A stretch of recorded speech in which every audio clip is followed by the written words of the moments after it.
Hey guys, it's Tiffany with Appliance Center. We're at our Maumee location again. We were going to go over some pellet smokers. I myself have this Green Mountain size pellet smoker at home, and John is going to give us some great information on the difference between a pellet smoker and a regular propane grill. Thanks, Tiffany. We actually have some pellet smokers from Weber, as well as some pellet smokers from Green Mountain. We're the area's only Green Mountain dealer.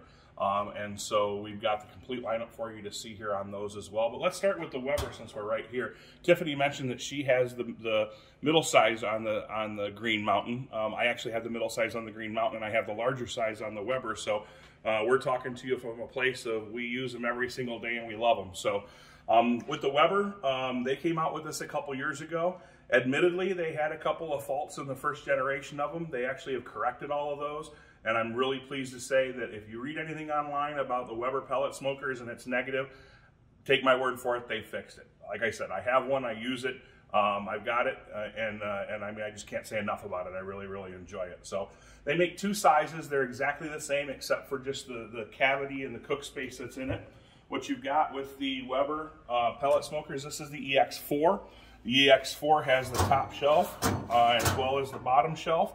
These use pellets, and the way that they're different than the grills we talked about previously are the fact that the pellet smokers actually use wood for their fuel versus the natural gas or the propane.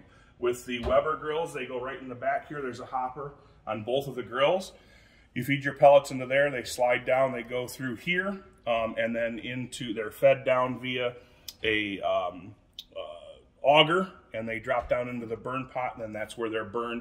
And when the wood burning, you're producing natural smoke as well as the heat. They're all computer controlled. There's a control panel here on the Weber. There's one on the side of the Green Mountain, and when it says it's reading the ambient temperature sensor of the grill, if you've got it set at 225 and it drops down to 210, it's going to add some more pellets to take it back up for you. So that's kind of how they work. Again, the only difference between this one, the EX4, and the EX6 is size. Size does matter. If you got a big family and you need more space to cook on, you're going to get additional space here with this one that you're not going to get with the EX4. But keep in mind, when trying to decide how big of a grill to purchase, you want to buy the biggest one that'll cook the biggest one that'll cook everything you need to cook. But you don't want to go bigger than you have to, because if you're going to only cook a small roast on this or just one pork shoulder, there's plenty of room to do that in here, but when you're burning your fuel, you're going to have to heat up this entire grill cavity. So you're going to burn a lot more fuel to maintain temperature here than what you're going to here. I mean, it just stands to reason. You drive a bigger, heavier car, it's going to burn a little bit more gas. So that's the Weber lineup of the EX4. All of these grills are smart grills, so there's apps that interact with your phone or your tablet. You can log them right onto your Wi-Fi and your home network, and you could be at the grocery store picking up the barbecue sauce because you forgot it, and it'll alert you that your grill's cooking too hot, or you can check your meat temperatures and you can actually adjust the temperature down on these. So if you're not right there beside the grill, it's really a nice feature. So with the Green Mountain lineup, we've been a Green Mountain dealer for a number of years here. I actually have 3 Green Mountain grills myself. I have 2 of the little tailgaters, and I have this size here. The little tailgater is a really nice grill. It's right around $300. It actually plugs into your cigarette lighter, your vehicle, and you can drive down the road and be cooking with the grill in the back of your truck. And yes, I actually have done that. Stop into the store, I'll show you pictures. I'm not kidding. But with this particular model on the Green Mountain grills, Green Mountain really is a fantastic company. The only thing they do is pellet smokers. They don't do any other kind of grills. They don't make appliances. They don't make anything else. Their sole focus is literally on these 3 grill models that they make. They've gone a long way to really do a lot of nice features with these grills that make them really easy to use and really handy. Starting with the pellet hopper window, there's a window right in the front of the grill so you can see when your pellets are getting low. There's a pellet alarm in there. These, as I said, are Wi-Fi, so you've got your Wi-Fi antenna here. There's 2 meat temperature sensors, probes that go right into the front of the grill that you can put into the roast or the steak or whatever, and that will communicate to you right through the app what's going on with it. It has a collapsible front shelf. Really easy to use, very nice, but when you're not using it, you can drop it down and get right up in there where you need to be doing some grilling. Adjustable chimney cap so you can control the airflow. You've got a window into the grill right here. They've gone to, now they have a heavier grate rack.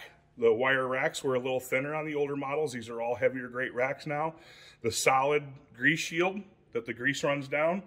Underneath the grease shield, there is a heat shield.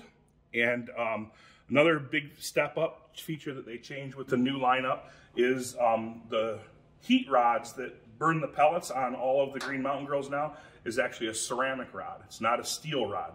The steel rods would tend to corrode and they'd wear out over time and they would break and they would fail after 4 or 5 years of use. Not hard to replace. It's a normal part of a grill that you need to replace. But the ceramic rods we're finding lasting about 25 to 45% longer lifespan than the regular steel rods. So then to put the shelf down, it's just that easy. What they do is they make the black lid. They also make the stainless steel version. These two grills are exactly the same. There's no difference between these two grills, except this grill has a stainless steel lid.